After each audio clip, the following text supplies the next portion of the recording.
నమస్తే అన్న, అందరికీ నమస్కారం. లండన్లో రాజంపేట యువకుడు మృతి చెందాడు. వివరాల్లోకి వెళితే లండన్లో తెలంగాణ రాష్ట్రానికి చెందిన ఒక యువకుడు ప్రాణాలు కోల్పోయాడు. కామారెడ్డి జిల్లా రాజంపేట మండలం తాళమండ్ల గ్రామానికి చెందిన సాగుసాని శ్రీనాథ్ రెడ్డి 25 సంవత్సరాలు 2 రోజుల క్రితం అనుమానాస్పద రీతిలో మృతి చెందాడు. ఉన్నత చదువుల కోసం శ్రీనాథ్ గత ఏడాది లండన్కు వెళ్ళినట్టు కుటుంబ సభ్యులు తెలిపారు. వివరాల్లోకి వెళితే మధుసూదన్ రెడ్డి మంజుల దంపతుల కుమారుడు శ్రీనాథ్ రెడ్డి లండన్లోని లీసెస్టర్ యూనివర్సిటీలో ఎంఎస్ 2వ సంవత్సరం చదువుతూ ఉన్నాడు. 2 రోజుల క్రితం స్నేహితుడి పుట్టినరోజు వేడుకలకు వెళ్లిన శ్రీనాథ్ రాత్రి అక్కడే నిద్రించాడు.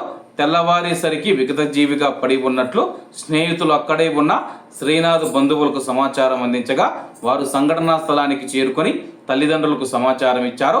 ఈ మరణ వార్తతో ఆ గ్రామంలో విషాద ఛాయలు అలుముకున్నాయి.